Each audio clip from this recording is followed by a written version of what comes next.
सशस्त्र बलों में भर्ती की नई प्रक्रिया अग्निपथ के विरोध में देश के कई राज्य जल रहे हैं। सरकार के खिलाफ नारेबाजी से शुरू हुई ये आग बिहार, उत्तर प्रदेश समेत कम से कम 9 राज्यों में फैल चुकी है।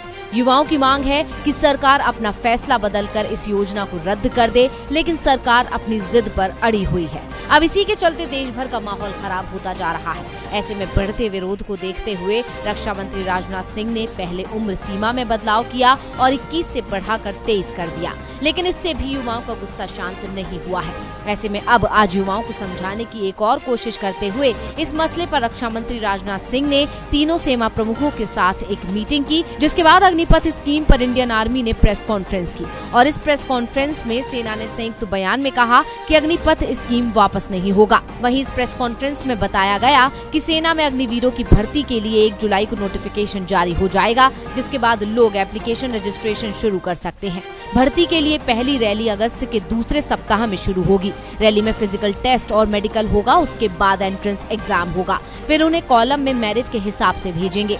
अगस्त से लेकर नवंबर तक 2 बैच में रैलियां होंगी। पहले लॉट में 25,000 अग्निवीर आएंगे। ये लोग दिसंबर के पहले सप्ताह में आएंगे। अग्निवीरों का दूसरा जत्था फरवरी में आएगा। देश भर में कुल 83 भारतीय रैलियां होंगी, जो देश के हर राज्य में होंगी। वायुसेना में 24 जून से बहाली शुरू होगी, जबकि नेवी में बहाली के लिए 25 जून को नोटिफिकेशन आएगा। वहीं सरकार की तरफ से साफ कर दिया गया है कि ये स्कीम वापस नहीं होगी। वहीं युवा इसे रद्द करने की मांग कर रहे हैं। ऐसे में देखना होगा कि अब युवाओं का अगला कदम क्या।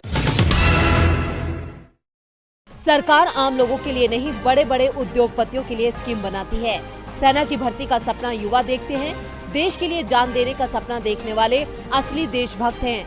आपका सपना तोड़ने वाले नकली राष्ट्रवादी हैं। युवा सत्य और अहिंसा के मार्ग पर चलकर इस सरकार को गिराएं। आप अपना प्रदर्शन बिना हिंसा के करें, आंदोलन जारी रखें। कांग्रेस साथ देगी। मैं आपसे शांतिपूर्ण विरोध करने का आग्रह करती हूं, लेकिन रुकना नहीं है। मोदी सरकार की योजना के खिलाफ कांग्रेस ने विरोध प्रदर्शन तेज कर दिया है, तो दूसरी ओर बिहार में इसे लेकर बवाल थमता नहीं दिख रहा है। आरजेडी नेता तेजस्वी यादव ने इसको लेकर मोदी सरकार पर सवाल उठाए हैं। तेजस्वी ने कहा, सरकार बिना विचार विमर्श के ऐसी योजना लेकर आती है। सरकार ने 1 रैंक 1 पेंशन की बात की, लेकिन अब 9 रैंक 9 पेंशन लेकर आई है। प्रधानमंत्री को युवाओं की बात सुननी चाहिए। ये योजना सेना के अधिकारियों के लिए क्यों नहीं है? क्या सरकार ने मनरेगा की तरह रोजगार देने की योजना बनाई है? क्या ये आरएसएस का छिपा हुआ एजेंडा है? सरकार इस योजना को वापस ले। युवाओं के भविष्य के साथ खिलवाड़ नहीं होना चाहिए। कांग्रेस सांसद राहुल गांधी ने भी अग्निपथ योजना को लेकर सवाल उठाया है। उन्होंने कहा कि प्रधानमंत्री नरेंद्र मोदी ने देश के युवाओं को बेरोजगारी के अग्निपथ पर चलने को मजबूर कर दिया है। युवाओं को बार बार नौकरी की झूठी उम्मीदें दी जा रही हैं। 8 सालों में 16 करोड़ नौकरियां देनी थी, मगर युवाओं को सिर्फ पकोड़े तलने का ज्ञान मिला। विपक्ष के आरोपों के बीच बीजेपी ने भी इसका जवाब दिया है। बीजेपी प्रवक्ता संबित पात्रा ने कहा, गांधी परिवार का एक ही काम है, मोदी सरकार को गिराना। इन्होंने देश के लिए कुछ भी नहीं किया। 10 साल सरकार में रहे, लेकिन सेना के लिए एक विमान तक नहीं खरीद सके। संबित पात्रा कांग्रेस पर आरोप तो लगा रहे हैं, लेकिन अग्निपथ योजना के फायदे नहीं बता पा रहे।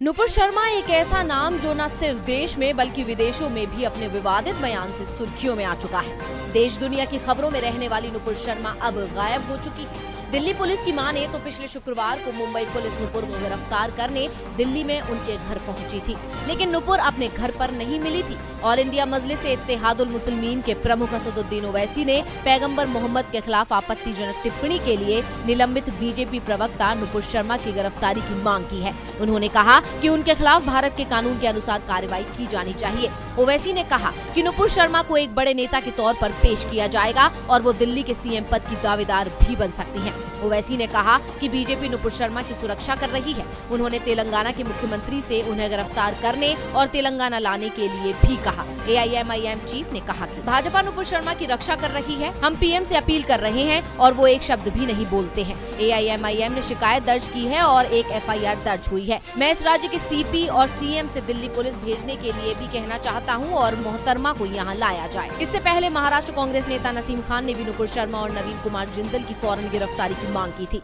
नुपुर शर्मा ने ज्ञानवापी मुद्दे पर टेलीविजन न्यूज चैनल में बहस के दौरान 29 मई को पैगंबर मोहम्मद के खिलाफ आपत्तिजनक टिप्पणी की थी। नुपुर शर्मा और जिंदल की तरफ से पैगंबर मोहम्मद पर की गई विवादास्पद टिप्पणी को लेकर पंजाब, दिल्ली, महाराष्ट्र, गुजरात, पश्चिम बंगाल, झारखंड और उत्तर प्रदेश सहित अलग अलग राज्यों में विरोध प्रदर्शन शुरू हो गए थे और कई राज्यों में उनके खिलाफ FIR दर्ज की गई है।